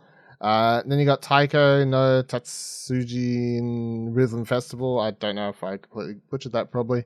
It's a drum rhythm game. It's the next one. Mm-hmm. I've never played one of these. I've always kind of sort of wanted to, but I always felt like I need to get the drum. Like, if I can't get the drum, I don't want to play it with just a controller. So, Triangle Strategy got a moment during the direct. There's a demo out now. Cool. It looks like more Triangle Strategy. Previews will go up soon. Everyone's playing the demo now. I don't know if it looks bad or good, to be honest, at this stage. But Cuphead, the Delicious Last Course, is coming out to Switch 30th of June. That's the DLC. A free update for Metroid Dread got announced, which adds Dread mode, which is one hit difficulty, and a new Rookie DLC difficulty, which has also been added, which makes things easy. I like this update. I like how they're like. I think this could be the future of these type of games. They just have like the extremes. What? No, they're like. You mean have accessibility options? Have an easy mode come out 6 months after launch. Yeah. You know, for 6 months, you can only play the game the way the developers intended. And then after that, you can have it, make it a bit easier. Now the game's accessible. Now, people who can't get good can play the game. Don't say can't get good. I'm just going off of Dylan's thing from saying can't get good. Hey, I'm memeing. I'm memeing. I'm also memeing. No. There's no platinum to flex for Metroid Dread, okay? This is a good update, though. Free update. And then they said they got some more stuff coming next year. Boss mode and some other things, so that's cool. Earthbound. Also loves calling new modes and difficulties DLC. Yeah, I mean, downloadable content, it's whatever. Earthbound. That's fine. Earthbound and Earthbound Beginnings are coming to the Nintendo Switch now via Nintendo Switch Online subscription service. So if you've got that, you can check them out there. They set some people up for failure there. They thought it was going to be a remake or no, they thought like, does this mean Mother 3's coming? Oh, right. I mean, maybe. Could be one day. I would like to play Earthbound. I probably will never get to play Earthbound, but I like that it's there to tease me constantly. So. I mean, you've got a Super Nintendo Mini, right? You could just plug that in. I've only got the PlayStation thing. Because and even then I didn't buy that to play. I just brought it to look cool on the shelf. So he wanted to play Tekken. Yeah. I don't actually know what's on it. Yeah. I couldn't even tell you. I plugged it in once. I could tell you Tekken's on it. Don't care. I don't know why. I think Tekken may be Crazy Taxi. I know people. We've been over this before, where it's like, why'd you buy that? And the answer was because it was like less than $50, and I paid that for a. You know what? At least you can admit you bought it just to stay on a shelf. Unlike Mario Kart Live, where you're like, man, I'm gonna get it out the box and play a whole bunch. I have played that more than my PlayStation Classic thing or whatever it's called. Yeah, because you can admit the Classic was just a fucking shelf piece. Yeah. I've got a fucking... Hold on. Oh, I got it right here. No, Let me just blow I've got the a dust fucking off it. purple DualSense I haven't even opened. Like, I don't even know why I buy shit. This has been sitting there for like a week. I haven't even opened it. Some shit just looks cool, you know? I have so many people come through my room. But the difference is, Mario Kart Live, leading up to that, you were like, I'm going to play it like every week. Like, if I can make a YouTube I did channel not about it, say I'm going to play it every week. Yes, you fucking did. It I was said, close and to I that. said in Actually, a dream. Hobley, I said get in a dream your world. arcade couch butt into this conversation now. I Stop said being in Switzerland. a dream Get world in here. I could make a YouTube channel and do cool courses, and that would be fun. I never said that's something I was actually going to do. It'd be fucking boring, and nobody would watch it. I would. My mum would watch. No, she wouldn't. I mean, it's a success. I think the thing that you can say, hey, Mario Kart World, whatever it's called, Mario Kart it's like Live. a real live. Nobody knows because it Live was is a fucking real barely thing. used. Is because apparently the next Mario Kart's called 10. It's true. So it's alive.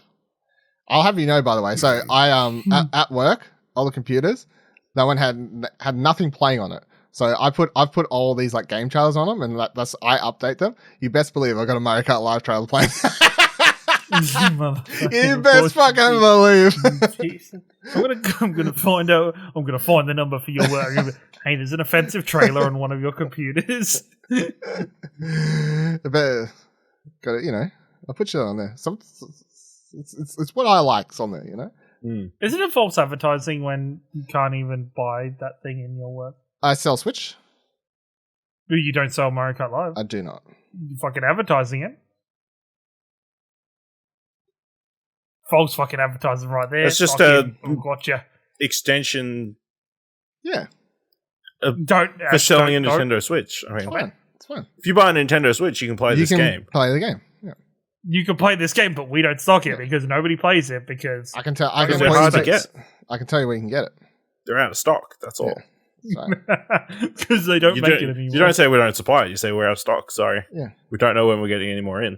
Yeah. Ship shortages. It's fine. Chip shortages for the cardboard. Fucking bullshit. All right, next one. Let's get with fucking Drake's always take from. Nintendo fucking Mario Kart 8 Deluxe announced it's getting DLC. Yes, the game that came out 10 million years ago is getting DLC. The Booster Course Pack includes courses from past Mario Kart games. 8 courses will be released at a time over 6 waves, ending in 2023. That comes to a total of 48 new courses. The first comes out on the 18th of March, the first pack of 8 courses. There's 2 ways to get this. Either you can buy it separately. I don't know what the Australian cost is off the top of my head, but it's probably going to be around that $20, $30 mark or something. Probably close to that $30, $40 Did they put a price in there? I don't know. No, I don't think so. But I mean, going off the Animal Crossing one, I'm thinking maybe it'll closer to like, or the Zelda ones or something. No, wait, for the DLC. Yeah. $25.99 Is that or something. it? Really? USD. Oh, that's fucking Yeah. shit if it is. Or yeah, that's the I was gonna say, you or buy it's part of the Nintendo Switch Online expansion pack, which we discussed when it came out, and they only had Animal Crossing. I remember back then we were like, maybe this thing gets better and worth more money if they continually add other expansion packs to it. And suddenly you're like, this is actually pretty good. We're kind of getting to that stage where, you know, they are. That's what they are doing, and that thing's sort of becoming more juicy. It's almost like it's an expansion pack. It's almost like it's an expansion pack, but I think this is a crazy. It's like this is crazy that they're just like, yeah, like fucking. Let's not just make a new game. Let's remaster 48 courses over the next 2 years because why not? Like it's crazy. 48 courses. Yeah, it's a lot. Like, I get it. You're like, oh, we're trying to be good value and just keep buying it, but at the same time, like, motherfuckers, stop. Just come up with a new game. You say that, but the thing is, right, it's just 48 new courses. It's not. I was expecting them to also be like, oh, and there's a whole bunch of new carts and maybe a couple new characters. They could announce that as well eventually. They could. You don't know. Maybe is that then? Well, I tweeted out now they don't have Smash to do like DLC for anymore. Is this the new thing? Well, they would have done that. Like there'll be new tracks. But yeah, I don't they see do them special videos like these are the 6 tracks in this pack. I don't know if that's the same. Yoshi's I don't know Island. if that's the same. review. Moo Farm. I believe. Do you mean Yoshi's Island that's already in? I was Is about there Yoshi's a- I Island's don't- already in the game, so. Look, One of the all I other can ones that's say not in the is- game. He had multiple islands. let's just put it down right here. And somebody's going to feel like they're getting called up for the third time in this episode, and maybe they are, but fuck that person. I am the reigning, defending ENW World Champion for Mario Kart. I thought you might bring this up. And I figured, I mean, the best way to crown a new champion would be once this is all out. Bitch. No, once this is all that, I will, no, you don't even, this is going to be the fucking ENW Open fucking Challenge, baby. We're going to put this on the fucking line every single track. It has to be one event every single track. Whoever has the most points at the end wins. Yeah. All So- 48 so- plus however many are in the game. So we're saying we're doing this in 2024. No. I guess so. No.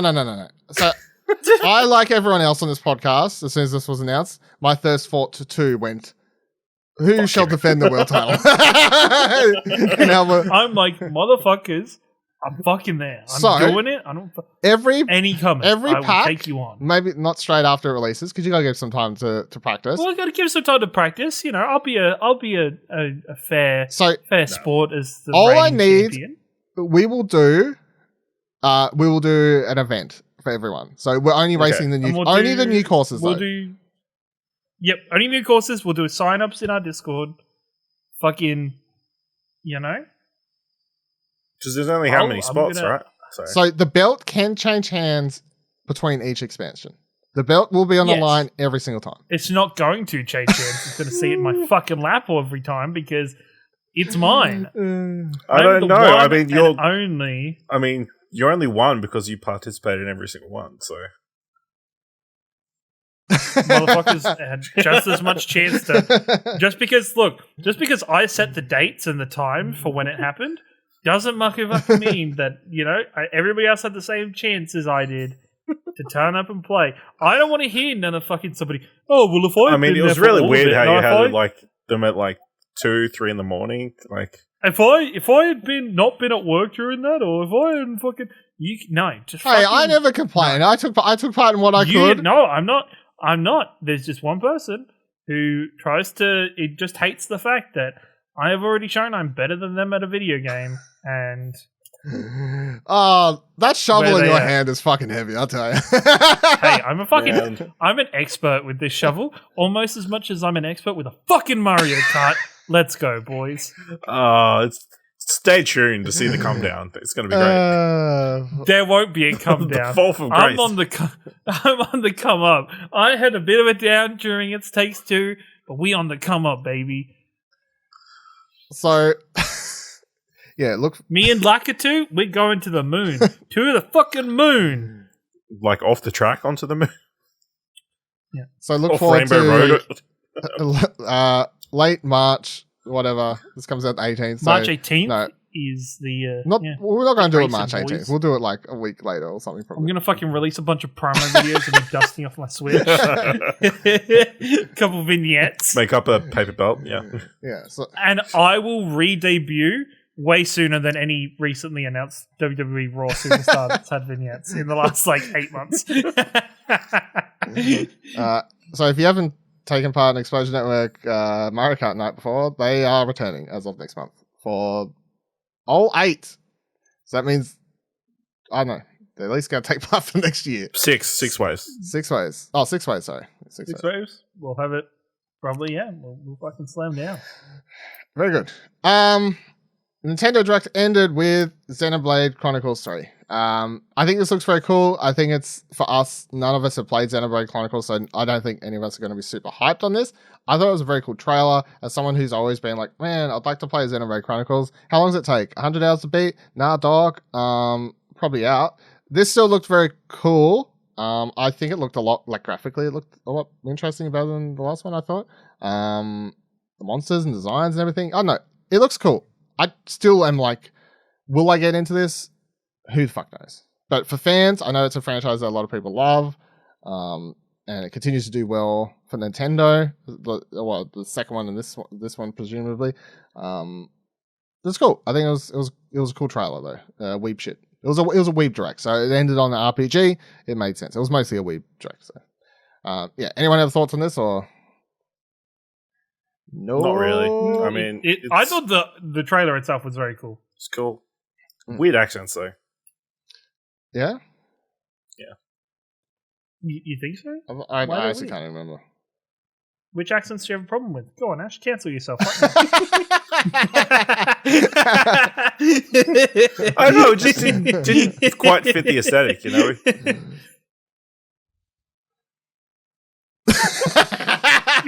That was such an awkward time. It seems like a very specific British accent. Oh, you hate British people? Oh, it's that fucking... No, a very specific... Like a Manchester or something. I don't know. I can't distinguish between them. The people of Manchester, you're wanting to start on... Sure, let's start with them. Let's start with them. He's got a list of cultures and people. I mean, I've already shit-talked Manchester City multiple times in podcasts. So.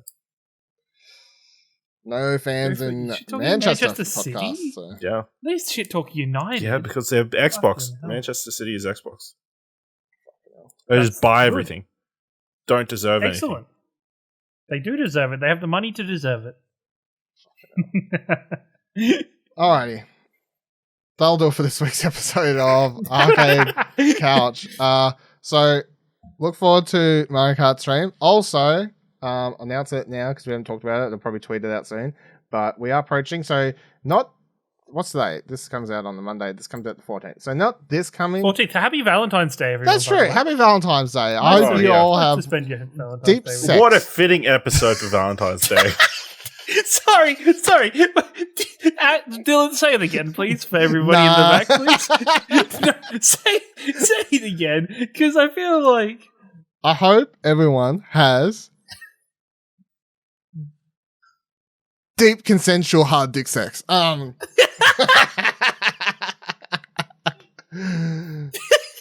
that's all the you know, but just everybody, that's you right now.